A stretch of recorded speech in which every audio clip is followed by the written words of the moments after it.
ជំរាបសួរចាគោរពជំរាបសួរបងប្អូនទាំងអស់គ្នាជាទីស្រឡាញ់ចានាងខ្ញុំបានធ្វើវីដេអូរួចហើយចាជំរាបជូនអំពីយ័ន្តហើយក៏ដូចជាជូន free អត់មានយកបច្ច័យអី100រៀលទេខ្ញុំឲ្យយ័ន្តនៅក្នុង comment ចាខ្ញុំពេលដែលនិយាយរឿងយ័ន្តគឺខ្ញុំដាក់យ័ន្តនៅក្នុង comment បងប្អូនអាច scan ចេញមក copy ចេញមករួចហើយទៅសេឈ្មោះបងប្អូននៅពីក្រោមតួអក្សរយ័ន្តណាមិននៅពីលើប្រកេះលោកទេសរសេរឲ្យដាក់ក្នុងហាងផង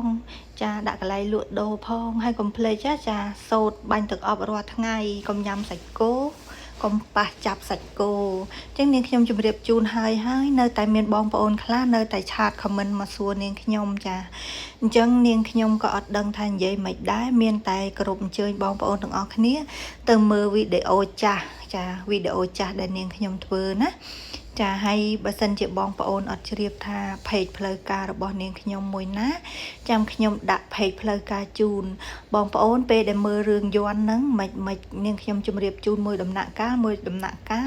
វីដេអូហើយតែនៅតែមានបងប្អូនឆាតមកសួរនាងខ្ញុំសួរនាំចេះចុះគឺខ្ញុំជូន free អត់មានយកបច្ច័យទេព្រោះអីថា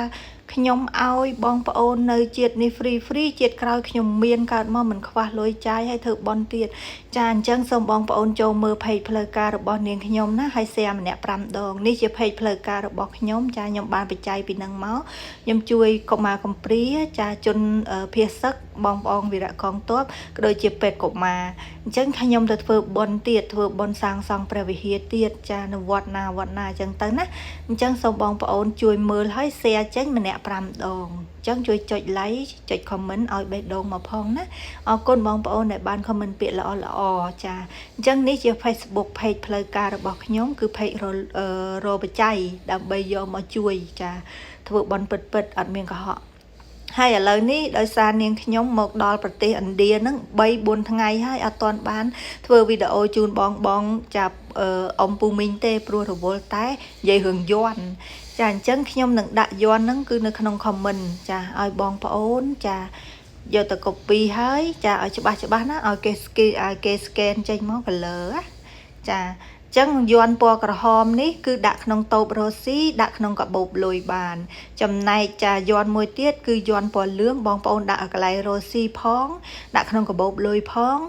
ដាក់នៅកប់នឹងដីដាក់ប្រកេះលោកទៅខាងណាក៏បានដែរណាហើយដីដែលបងប្អូនចង់ដោះដូរហ្នឹងបងប្អូនត្រូវ